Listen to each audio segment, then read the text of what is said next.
স্বেচ্ছাচারিতায় বাধা দেয় কারা? নবী রাসূল দেয় না? এই স্বেচ্ছাচারিতায় বাধা যে দেবে তাকে মেরে ফেলবে। এত বদেরা সব। খ্রিস্টানদের ভাগ্য কোনো ভালো নেতা আসবে না, ওই বাইডেন মার্কা বদগুলো আসবে, ট্রাম্প মার্কা। ওই ইহুদিদের ভাগ্য কোনো ভালো নেতা আসবে, নেতানিয়াহুর মতো বিশ্ববদ, এই লোকগুলি ওদের নেতা হবে। এরা হলো বানর আর শূকরের বংশ। দুই নবীর সঙ্গে দুই বেঈমান কারণে দুই চূড়ান্ত শাস্তি তাদের ভাগ্যে হয়েছে। আহলে হাদিস আন্দোলন বাংলাদেশ, আসুন পবিত্র কুরআন ও সহিহ হাদিসের আলোকে জীবন গড়ি। ওদের যে পরিণতি হয়েছে আল্লাহর অবাধ্যতার কারণে তোমাদের স্বরূপ হতে পারে, অতএব সাবধান।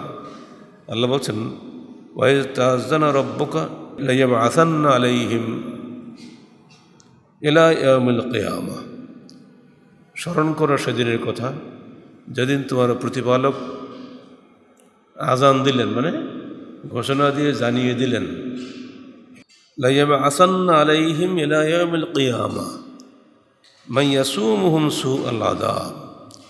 অবশ্যই তাদের উপরে আল্লাহ প্রেরণ করবেন কিয়ামত পর্যন্ত এমন এমন ব্যক্তিকে, এমন এমন নেতাদেরকে যারা তাদেরকে মন্দতর শাস্তি প্রদান করবে। ইন্না রাব্বাকা লাসারিউল ইকাব ওয়া ইন্নাহু লাগফুরুর রহিম। নিশ্চয়ই তোমার প্রতিপালক দ্রুত প্রতিশোধ গ্রহণকারী এবং তিনি ক্ষমাশীল ও দয়াবান, দুটোই তিনি আছেন। ওয়াকাত্তানাহুম ফিল আরদে উমামা।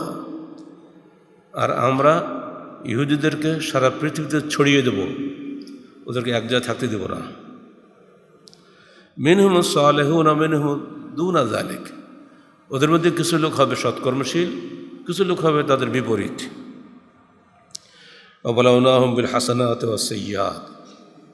আমরা তাদেরকে ভালো ও মন্দ দুটি দিয়েই পরীক্ষা করব। লাআল্লাহুম ইয়ারজিউন, যাতে তারা আল্লাহর পথে ফিরে আসে। সূরা আরাফ 167-168 আয়াত। এই দুটি আয়াতের মধ্যে ইহুদি জাতির পরিণতি স্পষ্টভাবে বলে দেওয়া হয়েছে। তারা আল্লাহর আয়াতসমূহকে অস্বীকার করেছে ও নবীদেরকে হত্যা করেছে।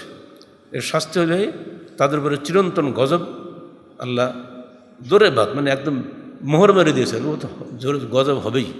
পৃথিবীর কোথাও যে ওরা থাকতে পারবে না, কোথাও টিকতে পারবে না। ওদের এই রক্তের দোষ এগুলো বলবে না, কি আল্লাহ ভালো জানেন, আল্লাহ তো করে দিয়েছেন। যেহেতু ওদের মধ্যে কিছু ভালো আছে, কিছু মন্দ আছে, কিন্তু নেতা যেগুলো হবে মন্দগুলোই নেতা হবে। এটা এক নেতারাই তো দেশ চালায়। এক নেতার জন্য সারা দেশ মরে।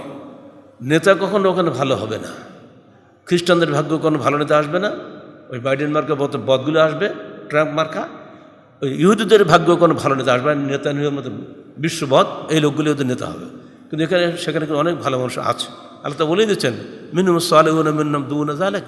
তাদের মধ্যে ভালো মানুষও আছে, খারাপ মানুষও আছে, কিন্তু ভালো মানুষগুলো নেতা হতে পারবে না। এখন গণতন্ত্র আসছে না, যে তো দুষ্টদের তন্ত্র, এগুলো ভালো মানুষ আসবে নেতা। কোনো দেশেই এর মাধ্যমে ভালো মতো আসবে না। সে যুগও আসেনি, এ যুগেও আসবে না। সে তালিকা এখন বলতে লম্বা হয়ে যাবে। এবার আসেন, আল্লাহ বলছেন, তারা ইয়াকতুলুনা নবিয়্যিনা বিগাইরিল হক। তারা বেগাইর হক, অন্যায়ভাবে বহু নবীকে হত্যা করেছে। কোনো কোনো বর্ণনায় পাওয়া যায় একে দিনই বা 300 নবীকে হত্যা করছে। নবী ওদের চোখে কাটা, কারণ ওদের স্বেচ্ছাচারিতায় বাধা দেয় কারা? নবী রাসূল দেয় না? এই স্বেচ্ছাচারিতায় বাধা যে দেবে তাকে মেরে ফেলবে। এত বদেরা সব। এই অপরাধের কারণে এদের শাস্তি চূড়ান্ত হয়েছে আল্লাহর পক্ষ থেকে। এই শাস্তি হতেই আছে আজ পর্যন্ত, এবং এটা হবেই। এই দুইবার শাস্তি হয়ে গেছে দুই নবীর আমলে। প্রথম শাস্তি হয়েছে মুসার আবদ্ধতার করার কারণে, দ্বিতীয় শাস্তি হয়েছে ঈসার আবদ্ধতার কারণে। ঈসার আবদ্ধতার কি স্মরণ করিয়ে দিই। আপনারা জানেন যে ওই শনিবারে মাছ ধরতে নিষেধ করা হয়েছিল না? ওরা এত চালাক যে শনিবারে মাছ ধরবে না, ওই দিন মুখ বন্ধ করে রাখবে। সমস্ত মাছ ঢুকবে, ঢুকে শনিবার সন্ধ্যেবেলা মুখটা বন্ধ করে দেবে, রোববার সকালে মারবে। এই যে চালাকিটা করলো, ইমানদাররা বললো, তোমরা আল্লাহর সঙ্গে পাল্লা দিচ্ছ, তোমাদের সঙ্গে আমরা থাকবো না। ইমানদাররা বেরিয়ে চলে গেলেন। ওরা এই দুষ্টুমি করতেই থাকলো। অবশেষে আল্লাহ গজব নেমে আসলো। আল্লাহ বলে দিলেন, কুনু কিরাদাতান খাসিন, সবগুলো বানর হয়ে যাও, নিকৃষ্ট বানর হয়ে গেল। এই জন্য ওদেরকে বলে আসহাবাল কিরাদাতুল খানাজির, ইহুদি নাসারাদের লকব হচ্ছে আসহাবুল কেরাদাত ওয়াল খানাজ। আরবরা এটা প্রায়ই বলে, এরা হলো বানর আর শুকরের বংশ। দুই নবীর সঙ্গে দুই বেঈমান কারণে দুই চূড়ান্ত শাস্তি তাদের ভাগ্যে হয়েছে। এখন শেষ নবী মোহাম্মদ রাসূলুল্লাহ সাল্লাল্লাহু আলাইহি ওয়াসাল্লামের সাথে বেঈমানি করার কারণে তারা মদিনা থেকে বিতাড়িত হয়েছে।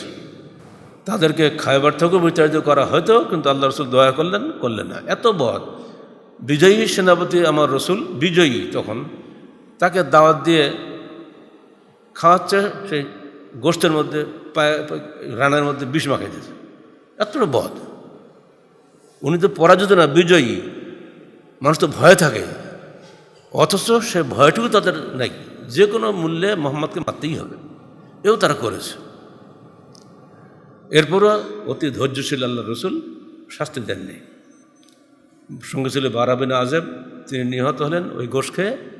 ফলে তার বিনিময়ে ওই মহিলাকে হত্যা করা হলো।